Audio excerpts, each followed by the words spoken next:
7절까지 말씀, 살아계신 하나님의 말씀을 우리 함께 교독하도록 하겠습니다. 성벽이 건축됨에 문짝을 달고 문지기와 노래하는 자들과 레위 사람들을 세운 후에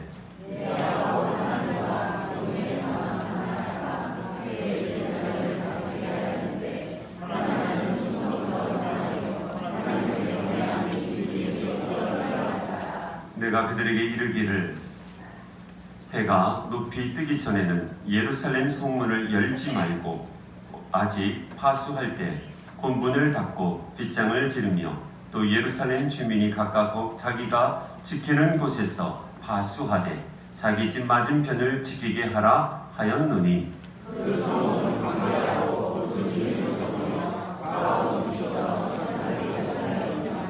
내 하나님이 내 마음을 감동하사 귀족들과 민정들과 백성을 모아 그 계보대로 등록하게 하심으로 내가 처음으로 돌아온 자의 계보를 얻었는데 거기에 기록된 것을 보면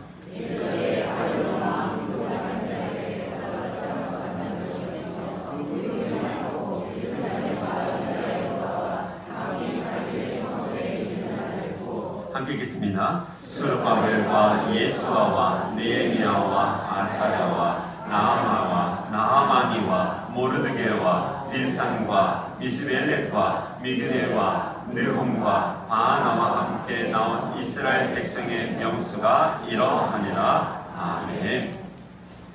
오늘 이렇게 고백했으면 좋겠습니다. 주님 마음 되게 주소서. 시작. 주님 마음 되게 주소서. 아멘.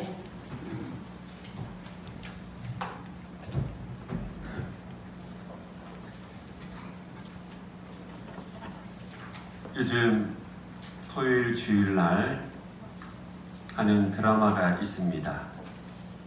그 드라마가 참 재미있습니다. 그 드라마 이름은 미스터 션샤인이라는 그러한 드라마입니다. 그 드라마의 여주인공이 우연히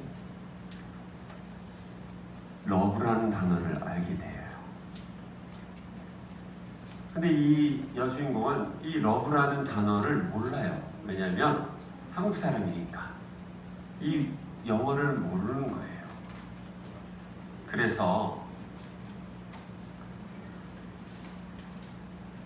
우연히 이 러브가 뭔가인지를 모르지만 느낌이 좋아서 남자 주인공에게 이렇게 말합니다. 우리 러브 할까요? 그러니까 주인공 남자가 이병헌이라는 이제 배우인데 그가 이렇게 얘기합니다. 이건 위험한 거예요. 혼자 할 수 있는 것도 아니고요. 총보다도 더 위험하고 뜨거운 거예요. 그런 말을 합니다. 이제 어제 제가 못 봤는데 드디어 러브라는 정체를 알게 되었다고 합니다.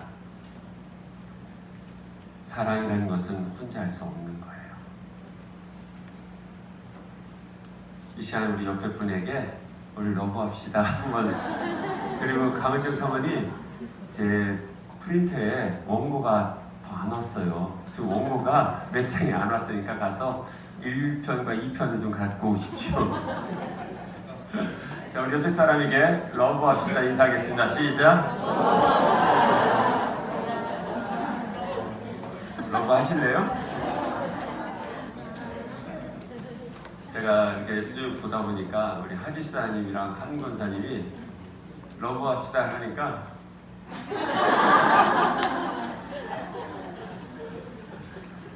불편하십니까? 근데 이 러브는 진짜 같이 하는 거예요. 공동체에서 사랑. 하나님과의 우리 사랑도 마찬가지예요. 하나님이 우리에게 러브하자 그렇게 말씀하셨어요. 근데 우리가 반응을 해야 되는 거예요. 왜요? 하나님 혼자 사랑할 수 없어요. 독생자 예수 그리스도를 우리에게 주셨음에도 불구하고 우리가 그거를 믿는 자에게만 영생을 얻는 은혜를 주셨잖아요. 반응하셔야 돼요. 저도 러브합니다 라고 해야 돼요. 공동체도 마찬가지예요. 혼자만이 러브할 수가 없어요. 우리 지체가 함께 러브해줘야 돼요. 이 사랑만 같이 하는 게 아니라 회복이라는 것도 같이 해야 돼요. 지난주에 우리 교회에 짱이라는 아이가 왔죠. 여기까지는 제가 다 애웠기 때문에 괜찮습니다. 긴장하지 마시고요. 이 짱이라는 아이는 혹시 지난주에 보신 분들은 알겠지만 긴팔을 입고 있어요. 그 친구는 1년 내내 그 더운 베트남에서도 긴팔을 입어야 됩니다. 20살에 뜨거운 물로 인해서 온몸이 다 이제 화상을 입었어요. 20살이 어릴 적도 아니에요. 제가 알기로는 그때 아마 25이에요. 시골에서 달라시라는 그쪽에 있는 그 시골 마을에서 그러한 상처를 받은 거죠. 그래서 2년 동안은 집 밖에 나오지를 않았어요. 집 밖으로 나오는 것뿐만 아니라 나오지 않는 것뿐만 아니라 마음의 문도 닫아버렸어요. 세상과 소통하지 않았던 친구예요. 우연히 다낭에 한국어 학원이 있다는 우리 김광윤 선교사님의 학원이 있다는 것을 알게 되고, 그래서 한국어를 배우면 돈을 잘 벌 수 있다는 그러한 생각에 다낭으로 와서 우리 김 선생님을 만난 거예요. 이 아이는 경제적으로 어려웠던 아이이기 때문에 다낭 어디에서 숙식을 하시는 곳이 없었기에 학원 옆에 카페가 있어요. 학원에서 운영하는 카페에서 주방에서 요리를 하고 그 뒤에 있는 사랑방에서 생활을 했던 아이예요.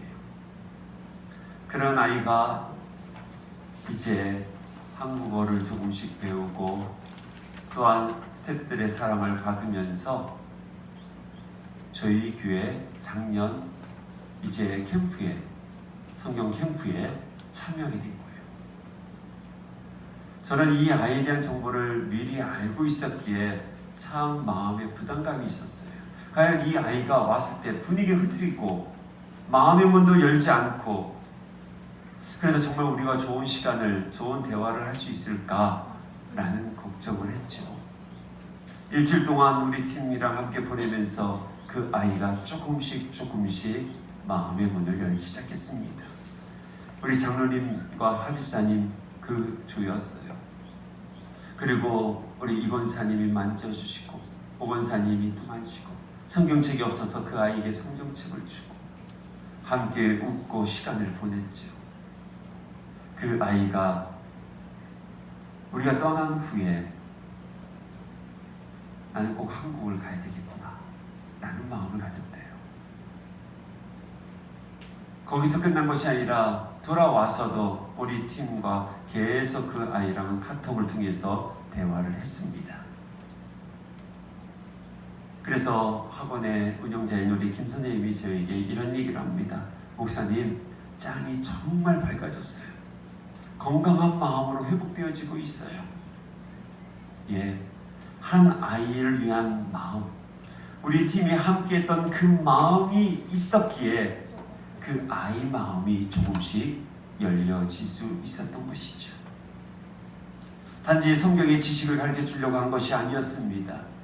함께 친구가 되어주고 싶었고 그들의 이야기를 들어주고 싶었던 것뿐이었어요.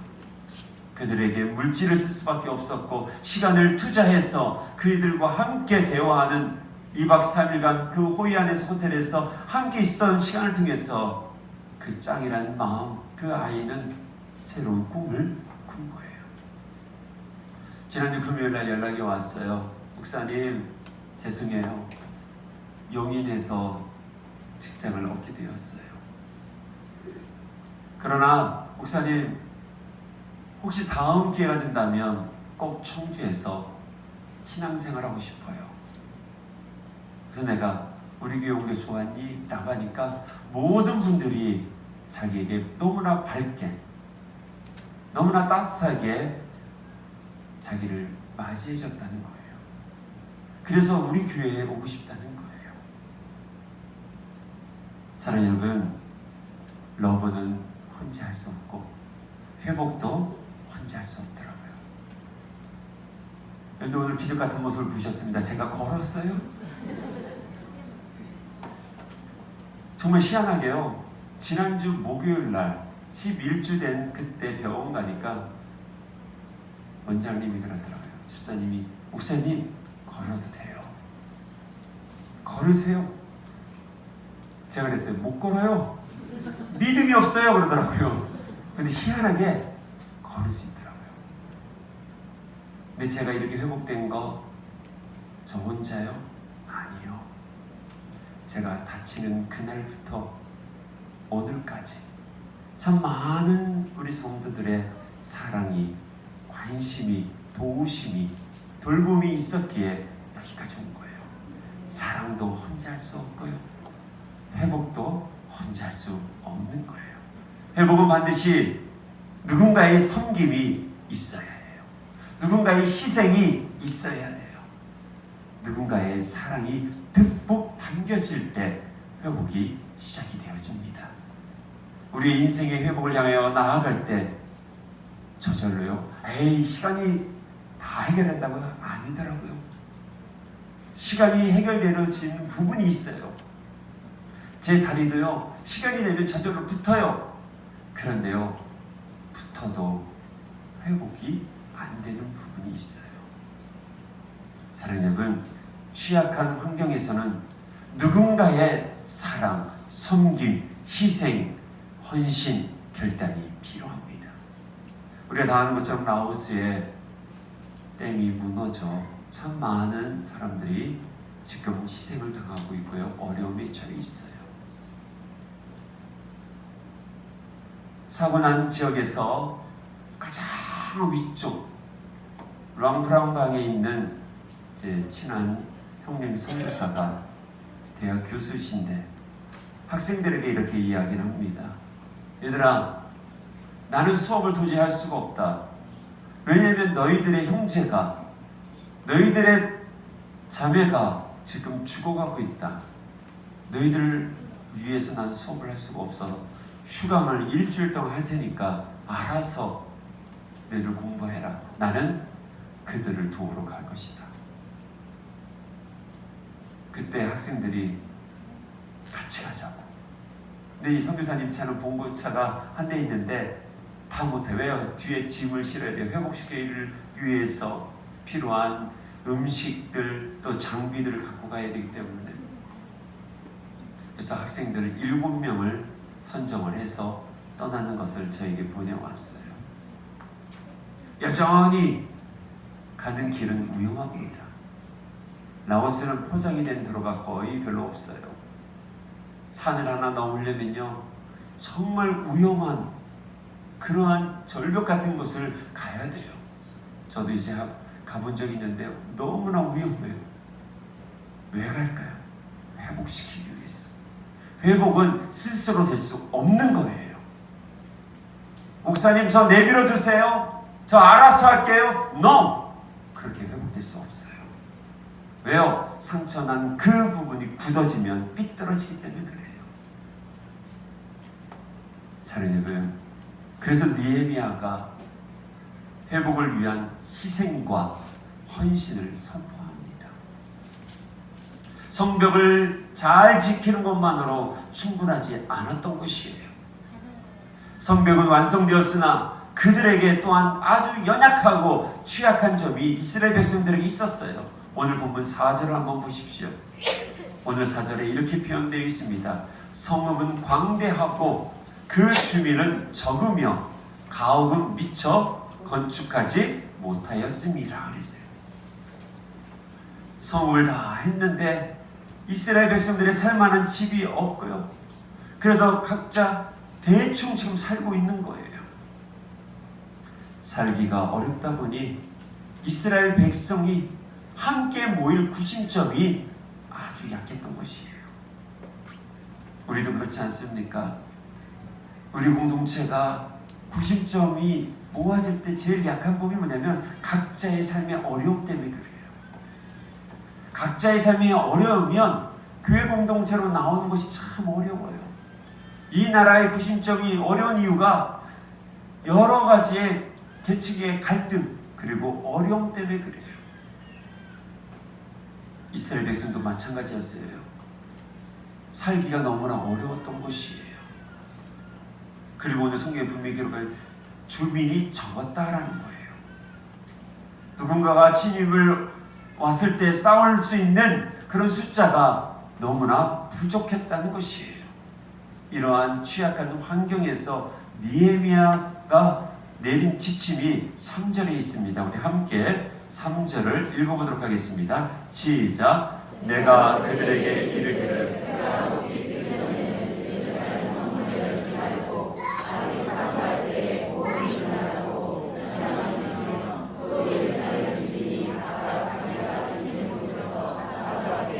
자기 집 맞은편을 지키게 하라 하였노니. 아멘. 예루살렘 주민이 각각 자기가 지키는 곳에서 파수하되 자기 집 맞은편을 지키게 하라 라고 했습니다. 느헤미야는 먼 곳에 가서 무언가를 하라고 한 것이 아니라 가장 가까운 곳에서부터 자신들을 지키라고 지침을 내리고 있는 거예요. 그렇습니다. 우리 삶의 회복을 무너뜨리는 그 취약한 부분, 그런 환경은 멀리 있지 않아요. 여러분들 자신을 넘어뜨리고 여러분들의 믿음을 넘어뜨리는 것이 멀리 있는 것이 아니에요. 아주 가까이 있어요. 오랫동안 젖어 있었던 내 습관이 나를 넘어뜨려요. 가장 가까운 사람이 그 사람의 말 때문에 상처받아요. 지난주에도 말씀드렸지만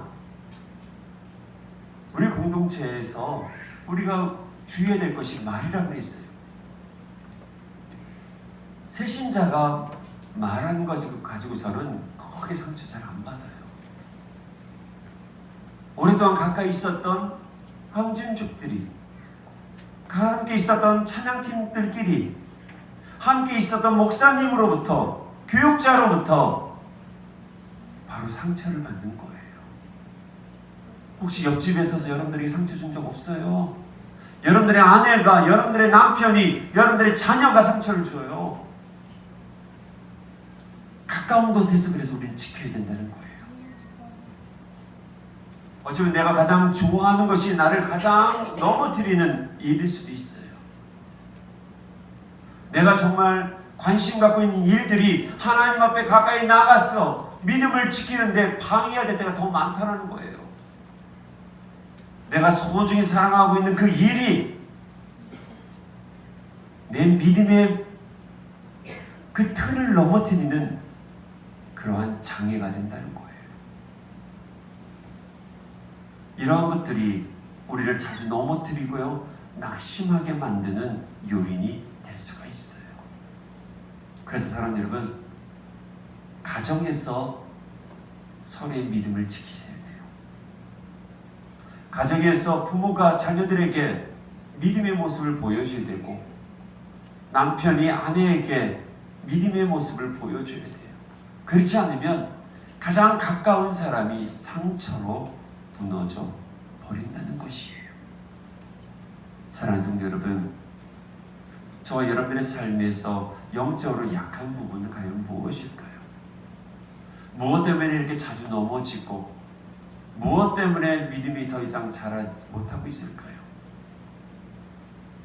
우리는 이것을 위해서 기도의 자리로 나아가 그 기도의 탑에 서 있어야 돼요. 또한 말씀의 정상 앞에 서서 어떠한 길로 가야 되는지를 여러분들은 보셔야 됩니다. 말씀 안에서 나의 연약함과 취약함을 발견했다면 그 환경에서 우리 자신을 구별해야 한다고 성경은 우리에게 말씀해주고 있습니다. 분리가 아니라 구별이에요. 이 구별이라는 건 거룩함이라고 성경은 말해주고 있어요. 하나님은 이런 약한 환경, 악한 환경으로부터 우리 자신을 구별하기를 원하십니다. 자, 그렇다면 구별하기 위해서 해야 될 것이 뭐냐? 첫 번째로 떠나라 합니다. 떠나야 합니다. 삶에 취약한 것을, 또한 그 연약한 부분을 우리가 이겨내기 위해서 반드시 해야 될 행동이 하나 있는데 그것이 떠나야 합니다. 우리 마음을 계속 세상을 향해서 만들게 하는 그러한 문화, 그러한 풍조, 그러한 영향력으로부터 저와 여러분들은 떠나야 합니다. 우리 자신을 지켜내기 위해서 그런 장소로부터 우리는 떠나야 합니다. 우리의 마음을 사로잡고 있는 우상으로부터 우리는 떠나야 돼요. 근데 이게 쉽지가 않은 거예요. 왜요? 내가 만든 신이 있어요. 내가 만든 신앙이 있고요. 고집이 있고 아집이 있어요. 그래서 계속 그곳에 머무르려고 하고 거기서 끝내는 내 성을 쌓으려고 하죠. 그래서 바리게 들쳐놓고 그 속에서 나만의 제국, 나만의 생각 속에 갇혀서 신앙생활을 하는 분들이 있다는 거예요. 떠나셔야 돼요. 그래서 하나님께서 아브라함에게 이렇게 말씀하셨죠. 너는 너의 친척, 고향과 친척과 아비의 집을 떠나 내가 너에게 보여줄 땅으로 가라 하고 있어요. 왜 그렇게 하셨을까요? 한 가지 이유예요. 아브라함아, 나 너와 교제하고 싶어. 나 너랑 함께하고 싶어. 근데 하나님은 거룩하신 분이기 때문에 죄가 있는 곳에는 갈 수 없기 때문에 하나님은 아브라함을 떠나라고 말씀하시는 거예요. 이방인 종교의 익숙한 문화, 그런 분위기 속에서 떠나서 하나님과 바른 관계를 형성하고자 하나님을 원하셨다는 거예요. 그리고 하나님은 이스라엘 백성들에게 이렇게도 말씀하십니다. 너희는 마음을 돌이켜 우상을 떠나라. 얼굴을 돌이켜라. 모든 가증한 것에서 떠나라. 그렇게 우리에게 권면하고 계십니다. 지난주에 한 집사님이랑 이런 이야기를 나눈 기회가 있었어요. 그래서 제가 집사님에게 물어봤어요. 집사님, 직장의 그 문화 속에서 이길 수 있는 방법이 있을까요? 어떻게 하면 직장의 문화를 잘 이겨낼 수 있을까요? 라고 물어봤어요. 그러다 집사님이 저에게 이렇게 말씀하시더라고요. 목사님, 다른 방법 없어요. 그냥 피해야 돼요. 그 자리를 가지 말아야 돼요. 그 자리를 떠나는 것이 상책이에요. 맞는 말 같아요. 떠나는 것이에요. 호기심을 갖고 기웃거리는 것이 아니라 그 자리를 피하는 것이에요. 우리가 다 알듯이 인간은요, 환경을 통해서 미치는 영향력이 되게 커요. 그렇기에 저와 여러분들은 세상의 문화 속에 기웃거리고 그것을 동경하거나 나도 모르는 사이에 그곳에 조금씩 기웃거린다면 언젠가는 나도 그 세속화된 색깔과 그 문화에 젖어들 것입니다. 성경은 우리에게 이렇게 말씀하고 있습니다. 나 여호와가 거룩하니 너희도 거룩하라. 우리가 거룩할 수 있는 방법은 한 가지밖에 없습니다. 주님 안에 거하는 거예요. 세상의 문화를 떠나 주님 안에 거하는 거.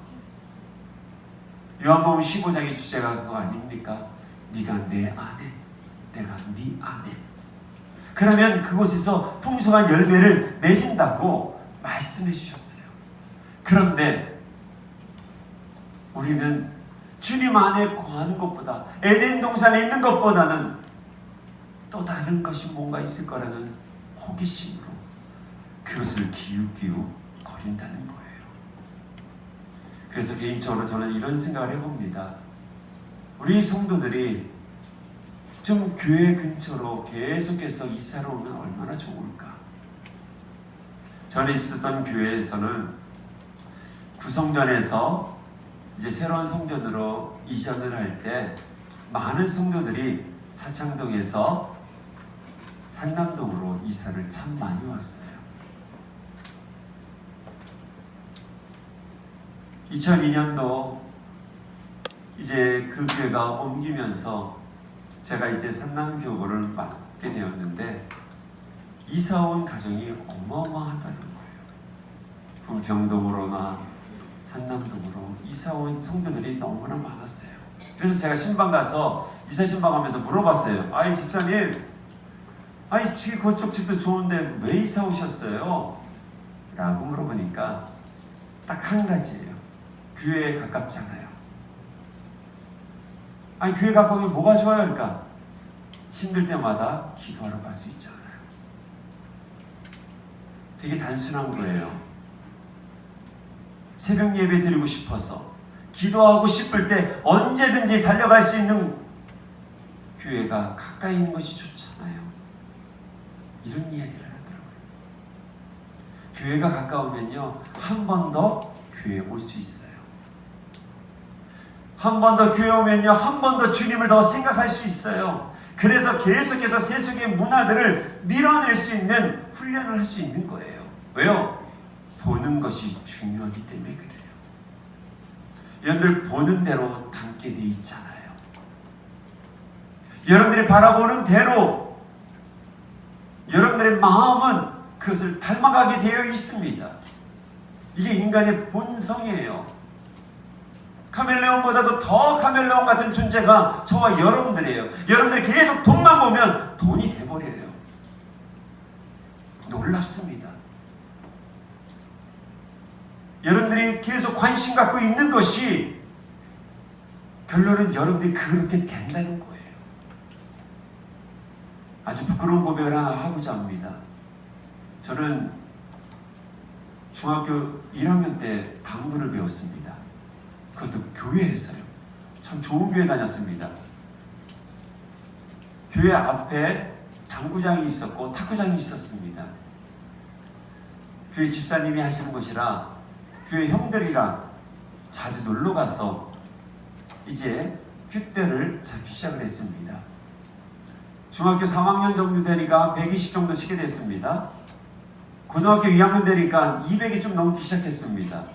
놀라운 것은요, 눈을 감으면 다리가 다 보이더라는 거예요. 제가 신학교 전도사 첫 나갔을 때 설교자리 딱 오르니까 여기가 쿠션이 다 보이더라고요.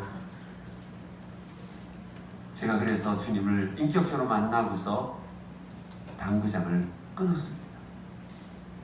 왜요? 눈만 감으면요, 또 천장만 보면, 심지어 관계성에 가서 설교를 하는데 아동과 애들이 머리가 빨간 공이고 하얀 공이에요. 내가 왜 그때 그렇게 쳤지? 그런 생각이 나오는 거예요. 왜요? 계속 보니까. 지원하고 너도 보여? 당구대가? 사랑 여러분, 내가 지금 무엇을 관심 갖고 있는 것이 여러분들이 그렇게 되어져 갈 거예요. 눈을 감아도 자녀가 생각이 납니까? 여러분 그렇게 되어가는 거예요. 그래서 보는 것이 매우 중요해요. 그래서 한 번 더 말씀을 보는 것은 여러분의 신앙에서 매우 중요합니다. 한 번 더 기도하는 것은, 한 번 더 예배하는 것은 우리 신앙에 매우 유익을 주는 것이에요. 지난주 또 한 집사님과 이런 이야기를 나눴어요. 그분은 이제 저희 교회 성도가 아닌데 그분이 저에게 그런 얘기를 하더라고요. 목사님, 저 이제 회사를 이직하려고 합니다. 그래서 제가 왜요? 그분이 이제 말씀하시는 것은 이거였어요. 주의를 지키기가 어렵네요. 그래서 제가 그랬어요. 요즘 직장 구하기 참 어려운데 어떻게 그런 결정을 하십니까? 그분이 저에게 그러시더라고요. 주님께서 더 좋은 것 채워주시겠죠. 참 목사로도 어떻게 말하기 참 어렵더라고요. 불신자였다면 고민할 일도 아니었던 그러한 부분을 그분은 하나님을 예배하는 것을 우선순위하고자 직장을 포기하는 쪽으로 결정을 한 거예요.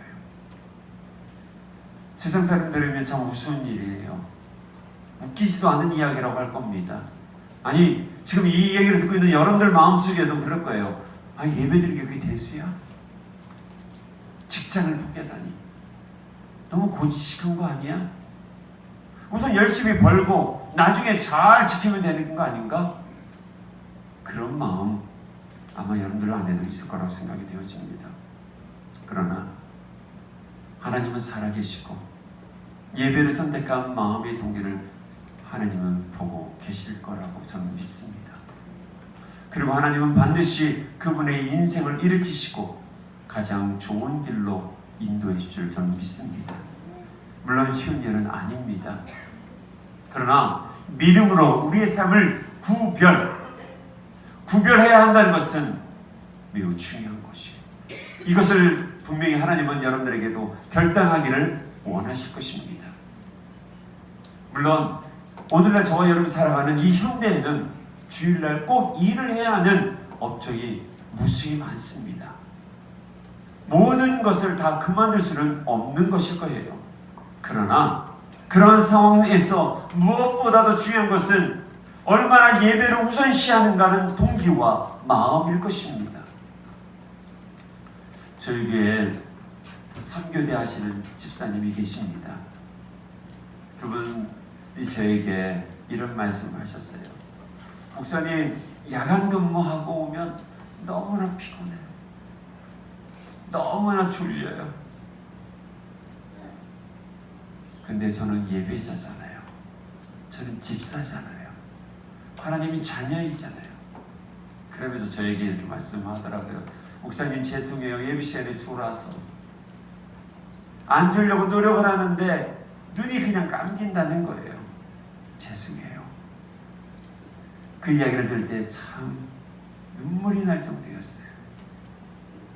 목사인 저도 이렇게 감동을 받는데 우리 하나님은 얼마나 좋으실까요? 이 예배가 산 예배예요. 산 제사예요. 상한 심령으로 드리는 예배인 것이에요. 사랑하는 여러분, 구별할 수 있는 삶을 살기를 원합니다. 정말 떠나야 될 자리를 떠나셔야 돼요. 거기서 머뭇머뭇거리다가는 여러분들은 그 속에서 벗어나지 못하고 거기서 나도 모르는 사이에 그와 같은 존재가 될 것이에요. 사랑하는 여러분, 떠날 수 있는 결단이 있기를 주의 이름으로 축원합니다. 두 번째로 멀리하라라는 거예요. 멀리하는 거예요. 하나님 끊임없이 이스라엘 백성이 이방 민족과 섞여 있는 것을 늘 경계하셨어요. 왜냐하면 그들과 함께 살다 보면 언젠가는 물들 수 있기 때문에 그래요. 이런 삶을 살아간 사람이 있었죠. 솔로몬이에요. 여러분들 우리가 다 아는 것은 솔로몬 왕은요 지혜의 왕입니다. 정말 여디디아라는 이름이 먼저 있었는데 하나님의 사랑을 입은 자, 그 여디디아가 솔로몬이거든요. 얼마나 하나님이 사랑했는지 너무나 귀한 존재였어요. 그런데 왕이 된 이후부터 어떻게 해요? 다른 나라들과 정치적으로 정략 결혼을 합니다. 저쪽 나라랑 싸우기 싫어서 거기 있는 왕의 딸을 아내로 삼아요. 이쪽 나라랑도 싸우기 싫어서 이쪽에 있는 여기 있는 또 공주를 데리고 옵니다. 여자 하나 데려오는 것이 아니에요. 공주가 온다는 것은요, 거기에 함께 수행하는 많은 사람들이 함께 온다는 것이에요. 와서 그들만 옵니까? 그들의 문화가 같이 들어오는 거예요. 문화 들어올 때 뭐가 들어옵니까? 그들이 섬기던 우상들이 들어오는 거예요. 저 나라를 싸워야 되는데, 저 나라와 좀 불편함을 가져야 되는데 불편함을 갖기 싫어서 다 수용해 주니까 솔로몬은 끝내 인생의 후반에는 하나님 앞에서 큰 죄를 범하는 그러한 왕이 됩니다. 사랑하는 여러분, 누군가와 불편함이 싫어서 그 사람의 문화를 그대로 받아들이는 것은 죄입니다. 아니라고 하는 것은 아니라고 말할 수 있는 믿음의 결단이 우리 가운데 있어야 되는 거예요. 자녀들이 다 좋다고 해서 다 받아들였다면 자녀들은 끝내 하나님 앞에 버림받을 수밖에 없을 것이에요. 이거를 구별해 줄 수 있고요. 그런 우상으로부터 멀리 할 수 있는 그러한 가르침을 여러분들은 행해 줘야 된다는 거예요. 삼손도 마찬가지였지요. 처음에는 하나님께 영광을 돌렸던 나실인이었어요. 얼마나 멋진 사람이었습니까? 낙타뼈로요 수많은 사람을 죽였어요. 이방인들을요. 그런데 여자 하나 때문에 이방 여자인 들릴라에게 마음을 빼앗겨서 결론은 마음만 빼앗겼습니까? 두 눈도 빼앗기고 하나님이 주는 능력도 빼앗겼던 것이에요. 끝내는 하나님이 주신 능력을 제대로 사용하지 못하고 맷돌을 돌리는 비참한 신세를 가진 사람이 삼손이에요. 사랑하는 여러분, 영적인 분별력이 있기를 소망합니다. 내가 만나야 될 사람, 내가 떠나야 될 사람, 멀리 해야 될 사람을 구별할 수 있는 지혜가 있기를 소망합니다. 로마서 16장 17절에 이렇게 사도 바울은 우리에게 말씀하고 있습니다. 형제들아, 내가 너희를 권하노니 분쟁을 일으키거나 거칠게 하는 자들을 살피고 그들에게서 떠나라. 분쟁을 일으키는 사람, 거칠게 하는 사람들, 악한 말을 하고 거친 말을 하고 누군가를 계속 뒷담화하고 누군가를 정죄하고 이러한 사람을 멀리하라고 성경은 말해주고 있어요. 저와 여러분들의 삶에는 분명히 멀리해야 될 사람이 있어요. 멀리해야 할 환경이 있습니다. 물론 예수 안 믿는 사람을 무조건 분리하고 배척하라는 말이 아닙니다. 우리끼리만 살으라는 얘기가 아니에요. 구별됨은 분리나 배척과는 다른 단어예요. 우리가 세상 사람보다 우월하고 거룩하고 깨끗하다는 것도 아닙니다. 다만 우리의 믿음을 지키기 위해서 우리가 떠나야 될 자리, 우리가 멀리 해야 될 자리를 구별하셔야 돼요. 때로는 세상으로부터 왕따가 당해도 누군가에게 피해를 받더라도 우리가 멀리 해야 될 사람이 있다면 멀리 하셔야 돼요. 데살로니가전서 4장 3절에 이러한 말씀이 있습니다. 하나님의 뜻은 이거다 라고 하면서 나오는 것이 뭐냐면 하나님의 뜻이 뭐냐? 거룩합니다. 그랬어요. 여러분들 하나님의 뜻을 알고 싶습니까? 여러분들 계속 하나님 뜻 구하잖아요. 성경은 분명히 기록하고 있어요. 거룩함이라고 했어요. 거룩함이 뭐예요? 구별된다는 거예요. 죄악된 자리에 머뭇머뭇거리는 것이 아니라 떠나는 것이에요. 그것을 멀리하는 것이에요. 부담감이 있는 그 자리에 억지로 있지 마십시오. 어떤 이윤의 관계 때문에 억지로 신앙을 팔고서 그 자리에 있지 마시고 떠나시라는 거예요. 그것이 성경의 가르침입니다. 어떤 분이 저에게 그러더라고요. 목사님, 꼭 제자 교육을 받아야 되냐고요. 제가 단호하게 말합니다. 받으셔야 합니다. 왜요? 주일에 한 번 예배로 여러분들 살아갈 수 없어요. 여러분들 자신을 지킬 수가 없습니다. 정말 어렵고 힘든 거예요. 그래서 훈련을 하셔야 돼요. 매일매일 여러분들 큐티를 하셔야 되고 말씀을 묵상을 해야 되고 기도하셔야 돼요. 한 번 더 말씀을 보셔야 되는 거고요. 한 번 더 찬양을 들으셔야 되고요. 한 번 더 하나님의 사람들을 만나서 교제를 해야 한다는 것이에요. 안 그러면 세상의 문화가 계속 여러분들을 침투하게 돼요. 이제 말씀을 정리하고자 합니다. 사는 성도 여러분, 회복되는 것은 중요합니다. 그러나 더 중요한 것은 받은 은혜를 지키고 그래서 더 나은 회복으로 나아가는 것이 중요합니다. 느헤미야는 이스라엘의 백성들의 취약한 부분을 잘 분석해서 잘 준비했던 것처럼 사랑하는 여러분, 말씀 앞에서 내가 제일 연약한 부분이 무엇인가, 내가 자주 넘어서 죄책감에 빠지고 있는 것들은 무엇인가를 구별할 수 있기를 소망합니다. 그래서 내 신앙을 무너뜨리는 요소들, 또한 습관들, 그런 사람들, 그런 환경들을 끊임없이 말씀 안에서 재해석을 하시고 떠나시고 멀리에서 구별된 하나님의 사람으로 회복되어지고 하나님이 주시는 풍성한 은혜, 세상 사람들이 맛볼 수 없는 하나님만이 주시는 그 샬롬이 사랑하는 성도들 가운데 충만하기를 간절히 축원합니다. 기도하겠습니다.